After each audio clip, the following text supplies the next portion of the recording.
Hello everyone, this is Josna. Today I am going to give an update about my project, which is to identify Python 2 and Python 3 trends in Stack Overflow code blocks. Here are the research questions that I would like to find the answers for. How many code blocks in Stack Overflow are written in Python 2 and how many are written in Python 3? And how these numbers are changing across the years. We know Python 2 is deprecated last year. So finding answers to these questions will give insights about the usage of Python 2 over a period of time and how the transitions look like from Python 2 to Python 3 on the Stack Overflow.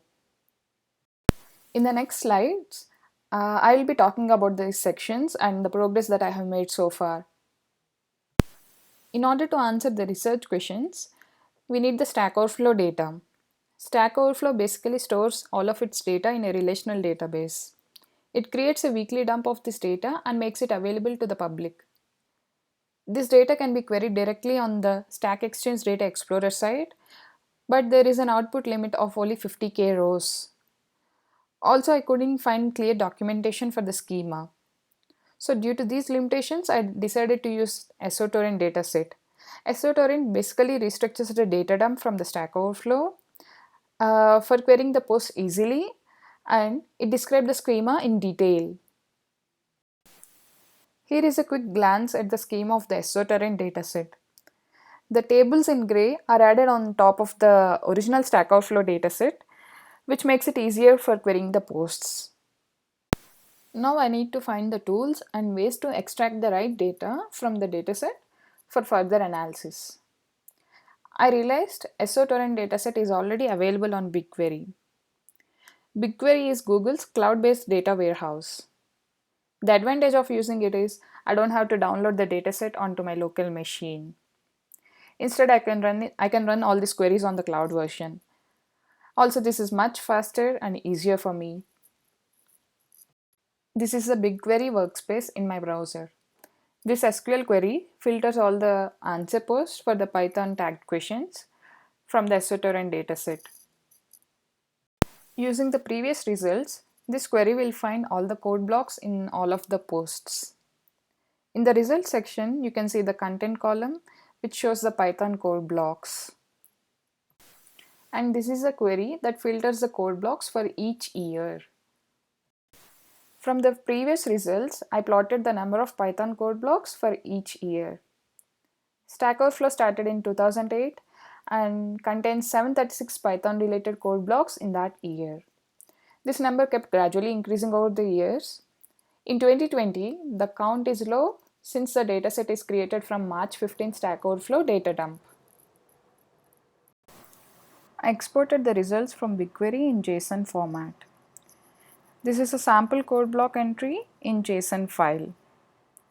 The new line character in the code is escaped with the sequence as shown at the bottom of this slide. In the next few slides, we'll look into the methodology that is used to determine if the code block is Python 2 or Python 3. Classification is done in two stages. In the first stage, the code block is cleaned and compiled. In cleaning phase, the new line escape sequence in the code block, which is shown in the previous slide, is replaced with \n, and then the code block is written into the file code_block.py. In the compile phase, the file is compiled with both Python 2 and Python 3. The table here describes the outcomes of the compiled phase. In outcome 1, the code is successfully compiled by both Python 2 and 3. This doesn't mean the code belongs to both Python 2 and Python 3 versions. In my experiments, I observed that some Python 3 codes can be compiled successfully by Python 2 as well. So we need further analysis on outcome 1 code blocks. Outcome 2 and 3 are simple. The code is successfully compiled by only one, which is sufficient enough to determine its version. Outcome 4 is the case where the code is not really Python code or the code has syntax or formatting errors. So these code blocks are ignored. My stage 1 script took 8 hours to process all the code blocks, and here are the results. Stage 1 helped to easily identify Python 2, 3 and bad code blocks. With this, almost half of the total code blocks are filtered and the rest will be proceeded to the stage 2. Code blocks that reach stage 2 are successfully compiled by both Python 2 and Python 3 in stage 1. So here we execute them to determine the actual version. Here are some important things that I identified which stage 2 implementation should handle. Some code blocks are dangerous to execute on the system, so I decided them to run in the container. Some code blocks run forever, so stage 2 should place a limit on the execution times. Also, import error and waiting for standard inputs should also be handled by stage 2.